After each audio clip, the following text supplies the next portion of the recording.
let us learn how to work with tables in MS Word 2010. Microsoft Word helps us to represent data in a structured manner in the form of tables.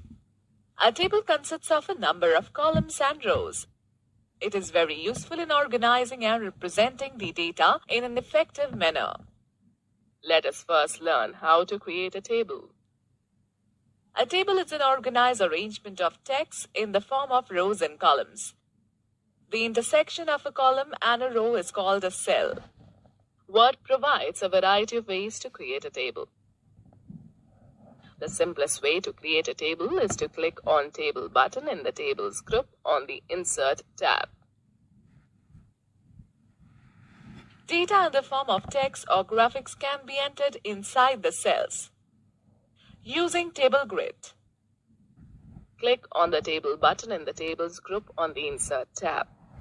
Drag the mouse pointer over the grid and cover the number of rows and columns you want in the table.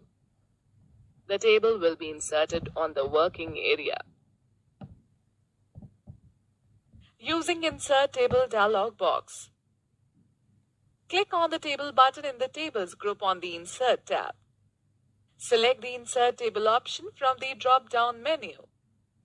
The Insert Table dialog box appears. Specify the number of columns and rows in the dialog box and click OK. When you insert a table, you will get the Design and Layout tabs on the ribbon under the Table Tools. Students, know the fact that we can also insert a table by clicking the Insert tab, then go to Table Group, then go to Draw Table option. Select the line style and drag the pencil on the working area. Draw rows and columns using dragging method.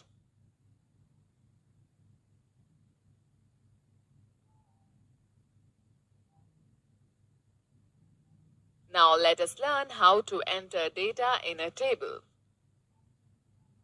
Place the insertion point in a table cell where you want to type data.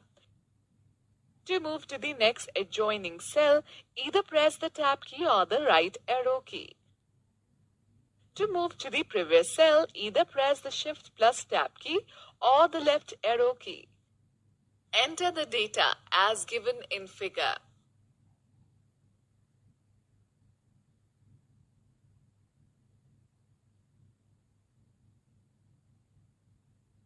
The up and down arrow keys will shift the cursor to the cells above or below the current cell.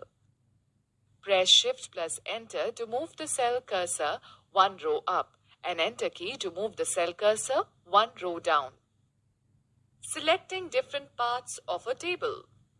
To select a cell, a row, a column, or a table by using a mouse, follow the given instructions. To select, action. Do like this. A cell. Click on the edge of the cell. A row. Move the mouse to the left of the row margin. Click the left mouse button and drag to the end of the row. A column. Place the mouse pointer over the top of the column. Click the left mouse button. The entire table. Click on the table. Move handle or drag the mouse over the entire table. Students, let me share a tip. You can also select the different parts of a table by using the Select menu on the Table Tools in the Layout tab. To select the text inside a single cell by using the mouse. To select a word, double-click on the word. To select a sentence, hold down the Control key and click anywhere in the sentence. To select a block of text, drag the mouse over the text. To select a paragraph, triple-click on the paragraph.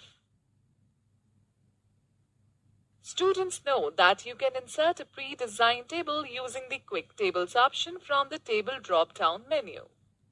Let me tell you how to modify a table.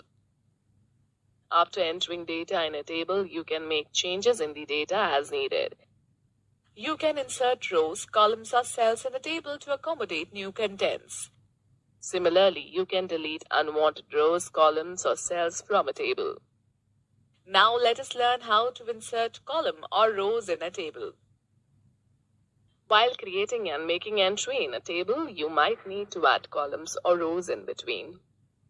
Word provides the facility to add new columns to the right or left of any existing column and insert rows above or below the existing row. To add a column, click on the top border of the column adjacent to which you want to insert a new column. Click on the Layout tab in Table Tools tab. Click either on the Insert Left or Insert Right button in the Rows and Columns group. An empty column inserts in a table as per the chosen option. Similarly, click either on the Insert Above or Insert Below buttons in the Rows and Columns group on the Layout tab to insert a new row. Student note that to insert the number of rows in a table, select the rows above or below which you want to add rows. Right-click on the selected row. Select the Insert, then go to Insert Rows Above option. Likewise, you can select Insert Rows Below option.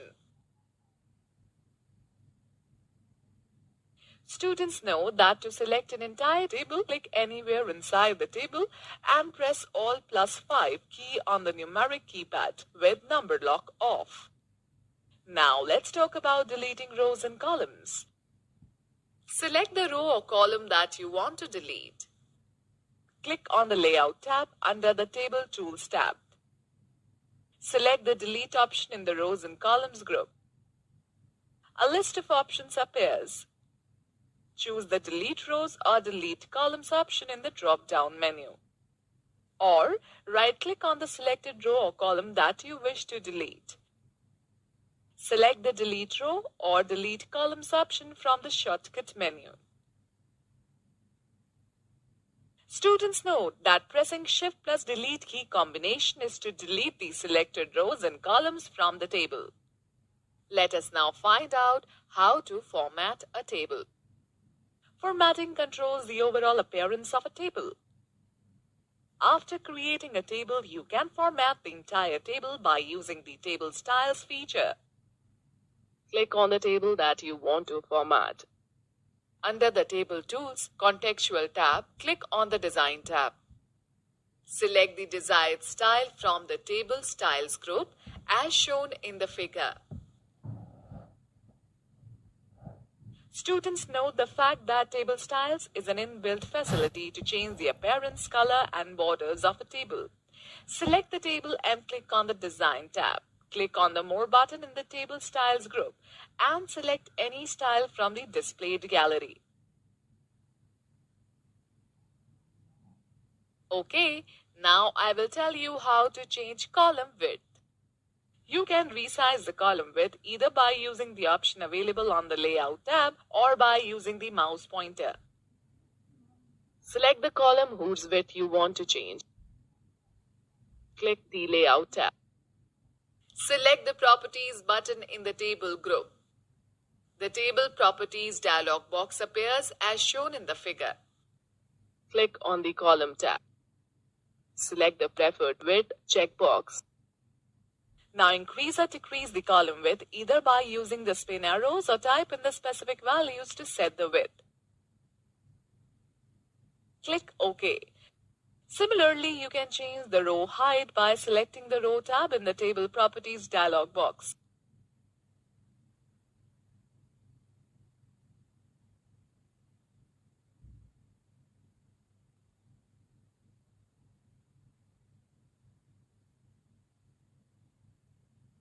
Students, let me share a tip that you can also change the width of the column by using the Width Spin box present in the Cell Size group on the Layout tab.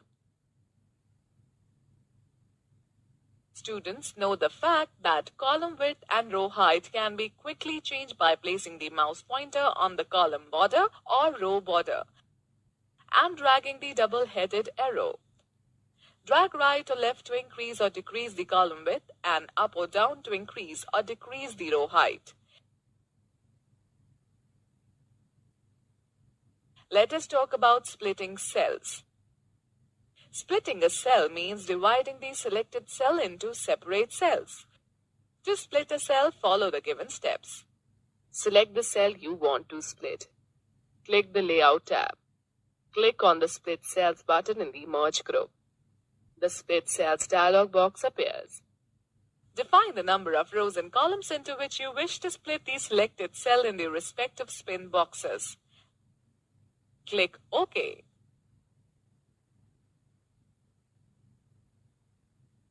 Now let's find out how to merge cells.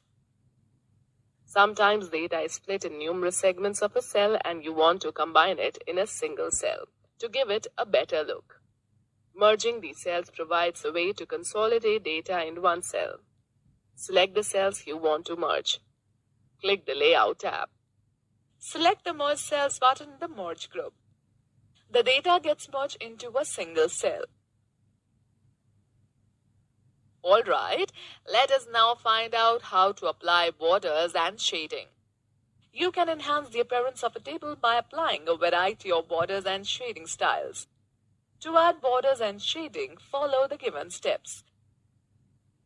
Select the entire table by clicking on the Table Move handle. Click on Design tab. Change the line style and line width by clicking the dialog box launcher button of the Draw Borders group. Or click on the drop-down arrow next to the Borders button and select the Borders and Shading option from the list. The Borders and Shading dialog box appears. Choose the All option. Select the color from the Color drop-down menu.